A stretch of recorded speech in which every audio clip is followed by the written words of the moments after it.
Inter అయిపోయిందా? Engineering ఎక్కడ join అవ్వాలా అని ఆలోచిస్తున్నారా? స్కిల్ జెన్ లో జాయిన్ అవ్వండి. 100% జాబ్ సాధించండి.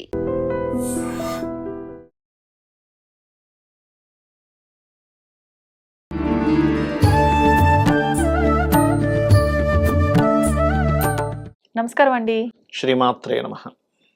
మనకిప్పుడు గుప్త నవరాత్రులు అంటే వారాహి అమ్మవారి నవరాత్రులు ప్రారంభం కాబోతున్నాయి. 15వ తేదీ నుంచి జూలై 23వ 15. తేదీ వరకు ఉంది. ఓకే. మరి ఈ వారాహి నవరాత్రులు ముందు నుంచి ఆచరిస్తున్న విధానం అయితే కనిపించలేదు. గత కొన్ని సంవత్సరాలుగానే మనం అందరం కూడా వింటున్నాము, ఆరాధిస్తున్నారు చాలా మంది. ఎగ్జాక్ట్లీ. అసలు అంటే తొందరగా సమస్యల నుంచి పరిష్కారం వచ్చే అమ్మవారు ఎవరైనా ఉన్నారు అని అంటే అది వారాహి అమ్మవారు అని ప్రతి ఒక్కరూ అంటున్నారు. అవునండి. మళ్ళీ అదే విధంగా అసలు వారాహి అమ్మవారు ఉగ్ర రూపము, శక్తి స్వరూపిణి, అందరూ ఆరాధించడానికి లేదు అని చెప్పి కొంతమంది అంటున్నారు. అసలు ఏంటండి వాస్తవం? ఎవరు ఆరాధించవచ్చు అంటారు ఈ అమ్మవారిని? సింపుల్ ఎగ్జాంపుల్ చెప్తాను చూడండి. ఇప్పుడు మీరు ఉన్నారు, ఒక చిన్న పిల్ల, ఒక 3 ఏళ్ల పాపకి మీరు కత్తిని ఇస్తారా? ఇవ్వం. ఎందుకు ఇవ్వం? ప్రమాదం కదండి, ఆ తనకు అమ్మాయి తెలియదు, అది హ్యాండిల్ ఎలా చేయడం హ్యాండిల్ తెలియదు. చేయాలి. అలాగే విలువైనటువంటి వస్తువు ఇస్తామా? ఇవ్వం, పడేస్తుంది ఎక్కడ. అంతే. అంటే ఏంటి, వాళ్ళు దానికి క్యాపబుల్, ఎలిజిబుల్ కానప్పుడు మనం ఇవ్వం. కరెక్ట్. సింపుల్. అట్లాగే వారాహి అమ్మవారు అంటే ఎవరో కాదు, లలిత అమ్మవారి యొక్క శక్తే. ఇచ్ఛాశక్తి లలిత అమ్మవారు, జ్ఞానశక్తి శ్యామల, వారాహి క్రియాశక్తి. ఓకే. అయితే ఈ పవర్ ఎక్కువగా ఉంటుంది అమ్మవారి ఇది వారాహి. వారాహి ఎందుకంటే శక్తి స్వరూపిణి కదా, వరాహ స్వామి యొక్క శక్తి కదా. కాబట్టి ఆ వారాహి నవరాత్రులు, గుప్త నవరాత్రులు చేసుకుంది ఈ మధ్య అంటే ప్రాచుర్యంలోకి వచ్చింది, కానీ ఇంతకుముందు అంతా ఎప్పటి నుంచో చేస్తున్నారు, స్టార్టింగ్ నుంచి కూడా. ఎందుకంటే ఎప్పటి నుంచో వారాహి అమ్మవారి టెంపుల్స్ ఉన్నాయి, ఇప్పుడే కొత్తగా వచ్చింది ఏం కదా. కాశీలో ఉంది వారాహి అమ్మవారి టెంపుల్. అయితే వీటిని గుప్త నవరాత్రులను ఎందుకంటారంటే గుప్తంగా చేసుకోవాలి, బయటికి డాంబికం చేయకూడదు. చేస్తున్నది పూజ అయితే ఎందుకు గుప్తంగా చేయాలండి? చెప్తా వినండి. కొన్ని శక్తి దేవత సంబంధించినటువంటివి, మీరు ఇప్పుడు ఎగ్జాంపుల్ మీరు ఉన్నారనుకోండి, రోజు నేను కొబ్బరికాయ కొడతా తెలుసా, నేను రోజు నేను మామిడి పూలు పెడతాను తెలుసా అని చెప్తే మీకు ఫలితం రాదు. దాన్ని చేస్తున్నది చెప్పకూడదు, ఫలితం రానే రాదు మీకు. మీరు రోజు ఎగ్జాంపుల్ ఒక మంచి పువ్వులు, ఎర్రటి పువ్వులతో పూజ చేస్తారు, రోజు 2 కొబ్బరికాయలు కొడతారు, మామిడి పూలు పెడతారు, రోజు నేను చేస్తాను అని చెప్పాను, ఫలితం రాదు, అసలు రాదు మీకు ఫలితం. గుర్తుపెట్టుకోండి, చెప్పకూడదు. ఓకే. అయితే ఈ వారాహి సంబంధించినవి, శక్తి సంబంధించినవి ఇప్పుడంటే చాలా ఈజీ అయిపోయింది. ఎవరైనా గురు దగ్గరికి వెళ్ళిన వారాహి మంత్రం తీసుకొని ఇచ్చేస్తున్నాం. ఒకప్పుడు వారాహి మంత్రం మీకు లభించాలన్నా, శక్తి దేవత సంబంధించిన ఏది మీకు లభించాలన్నా కనీసం గురువు దగ్గర 3 నుంచి 5 సంవత్సరాలు లేదా 10 సంవత్సరాలు వాళ్ళు ఓకే వీళ్ళకి ఇవ్వచ్చు అన్నప్పుడు ఇచ్చేవారు.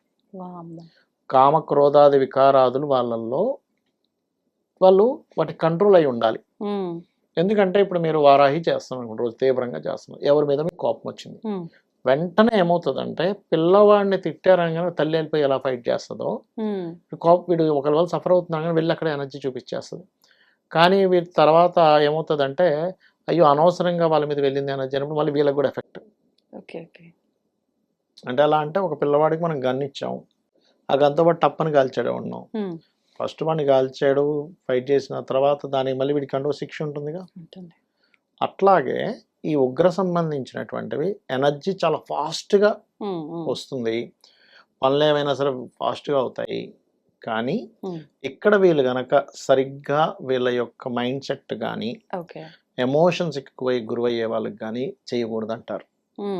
ఎందుకంటే ఆ ఎనర్జీ అలాంటిది, మీ చేతిలో ఒక కర్ర, కత్తో లేకపోతే గన్ ఉన్నట్టే అది. అందుకని ఈ జాగ్రత్త చెప్తారు. ఒక పద్ధతి పరంగా రాత్రి సమయంలోనే వారాహి అమ్మవారి చేయాలి, పగలపూట చేయకూడదు.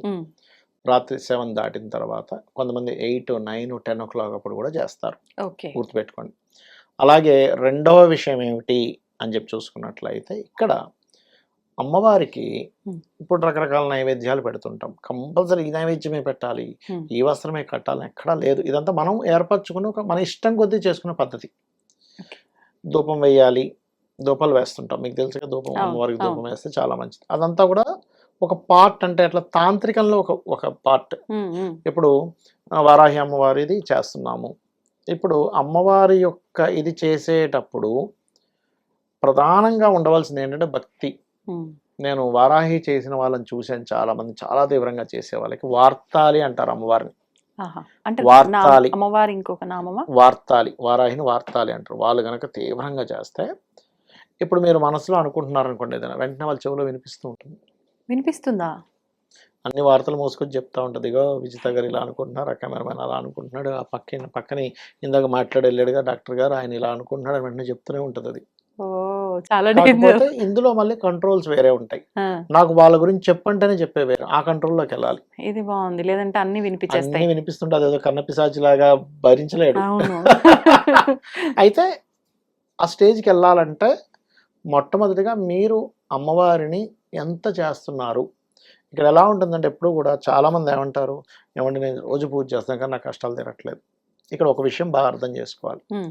మీరున్నారు, మీకు పిఎం తెలియడం వేరు, పిఎంకి మీరు తెలియడం వేరు. అంతే.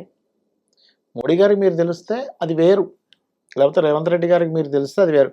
రేవంత్ రెడ్డి ఎవరికి తెలియదు, అందరికీ తెలుసు. అందరికీ పేపర్లో తెలుసు. అవుతున్నాడు, టీవీలో అవుతున్నాడు, ఆయన సీఎం అని అందరికీ తెలుసు. తెలియడం వల్ల ఉపయోగం లేదు, ఆయనకి మనం తెలియాలి. Correct. అది కూడా పాజిటివ్గా తెలియాలి, నెగిటివ్గా తెలియడం కాదు. నెగిటివ్గా తెలిస్తే వేరే సినిమా ఉంటుంది కదా. పాజిటివ్గా తెలియాలి. ఇప్పుడు తెలుస్తుంది అమ్మవారిని నిష్కల్మషంగా ఎవరైతే పూజిస్తారో, ఫలాపేక్ష రహితంగా ఎవరైతే పూజిస్తారో, ఎందుకు పూజించాలంటే పూజింపదగినటువంటిది దేవత. ఇది ఫస్ట్ మైండ్లో ఉండాలి. ఇప్పుడు అమ్మని ఎందుకు గౌరవిస్తాం, నాన్నని ఎందుకు ప్రేమగా చూసుకుంటాం, లేకపోతే పిల్లల్ని ఎందుకు ప్రేమగా చూస్తాం అంటే వాళ్ళు ప్రేమించదగ వాళ్ళు మన ప్రేమ ఇవ్వాలని ఉంటుంది. లేదా ఒక ఐఏఎస్ ఆఫీసర్ ఎవరు వచ్చారు, వాళ్ళకు గౌరవం ఇస్తాం, ఎందుకు గౌరవం తగ్గ వ్యక్తి. అవును. అట్లాగే దేవత అనేటువంటిది పూజించదగ్గది. సో అందుకని మనం పూజించాలి. అంతేగా మనకి ఏదో కోరిక ఉంది కాబట్టి పూజించడం, ఈడు పెద్ద అయ్యేకి నాకేదో పెడతాడు లేని తల్లి ఎప్పుడు కూడా పిల్లల్ని పెంచుతూ, అంతే కదా. లేకపోతే నాన్న నాకు ఆస్తి ఇస్తాడేమో, నాన్నని చూసుకోవడం అమ్మని చూసుకోవడం జరగదు. అలా చూసుకుంటే ఒకరోజు తెలిస్తే అది దానంత పాపం కూడా ఇంకోటి ఉండదు. మరి అలాంటప్పుడు దేవతా విషయంలో మనం ఎలా ఉండాలి. ఎవరికైనా ఈ అమ్మవారి నవరాత్రుల్లో బ్లాక్ మ్యాజిక్స్ జరుగుతున్నాయి మా మీద అన్నప్పుడు గారెలు నైవేద్యంగా పెడితే తొందరగా పోతుంది ఆ దోషం. మినపగారెలు. రోగాలు ఎక్కువగా ఉన్నాయి, బెల్లముతో చేసిన పదార్థాన్ని ఈ నవరాత్రుల్లో పెట్టండి, అమ్మవారికి ఖచ్చితంగా ఉంటుంది. ఇందులో కొంతమంది కొన్ని ద్రవ్యాలు హోమంలో వాడుతూ ఉంటారు, దట్ ఈస్ డిఫరెంట్ కేసు. మళ్ళీ కొంతమంది మిరియాలతో ద్రవ్యాలు చేస్తారు, ఆవాలతో చేస్తారు, అంటే శత్రు బాధలు ఇవన్నీ పోవడానికి చేస్తారు. సమస్యను బట్టి ద్రవ్యం మారుతూ ఉంటుంది. ఇక్కడ ప్రధానం ఏంటంటే మీరు మనసు పెట్టి చేస్తేనే అక్కడ లింక్ ఉంటుంది. కానీ నవరాత్రులు పెట్టేసాం, బొమ్మను పెట్టేసాను, రోజు ఆ పూజ చేసాను ఈ పూజ చేసిన ఏమీ ఉండదు. మీరు మనసు పెట్టి అక్కడ అమ్మవారు ఉంది అనే భావనతో, ప్రేమతో, భక్తితో చేస్తేనే ఆవిడ వచ్చి నిలబడుతుంది, ఆవిడ స్వీకరిస్తుంది మీ పూజను స్వీకరించింది అంటే అనుగ్రహం కలిగినట్టే. అంటే ఈవెన్ మీరు ఒక పువ్వు పెడుతున్నారు ఓం అని, ఆ పువ్వు పెట్టేటప్పుడు చాలా జాగ్రత్త పెట్టాలి. ధూపం చూపిస్తున్నారు, ఓం వాయుతత్వాత్మనేది ధూపం దర్శయామి, దీపం చూపిస్తున్న ఫీల్ మీకు ఉండాలి. అంటే ఎలా అంటే ఇప్పుడు మీరు ఉన్నారు ఎదురుగా, ఒక టీ పట్టుకొని వచ్చారు, మీరు ఉన్నప్పుడు మీకు ఇస్తున్నప్పుడు నిజంగానే ఇస్తున్నాడు అనే ఫీలింగ్ ఉంటుంది. అక్కడ మీరేమీ లేదు, విజిత గారు ఉన్నారు ఊహించుకొని మీరు ఇవ్వండి అంటే,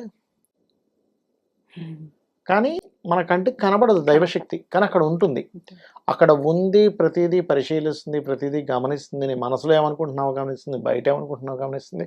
బద్ధకంతో చేస్తున్నావు, అబ్బాయి ఏదో ఒప్పుకున్నాను రా బాబు, ఎందుకు ఒప్పుకున్నాను రా, 9 రోజులు చేద్దాం అనుకుని నువ్వు ఫీల్ అయ్యామంటే తెలిసిపోద్ది దేవతకి. నేను అనేది ఏంటంటే ముందు ఉత్సాహంగా స్టార్ట్ చేస్తాం, ఒకరోజు చేసాక అమ్మా ఎందుకురా ఒప్పుకున్నాం అనవసరంగా, శుభ్రంగా పడుకోవచ్చు కదా నైట్ 9-10కే, ఇప్పుడు నైట్ 11 దాకా ఈ పూజలు చేసుకోవాలి, ఎందుకు ఒప్పుకున్నాం మన మనసులో అనుకున్నారా, అది 1% కూడా మీకు ఫలితం రాదు. దేవత ఎప్పుడూ కూడా తను అంటే మనకి లలితహాసనామాల్లో ఉంటుంది, భక్తి గమ్య భక్తి వస్య అంటుంది.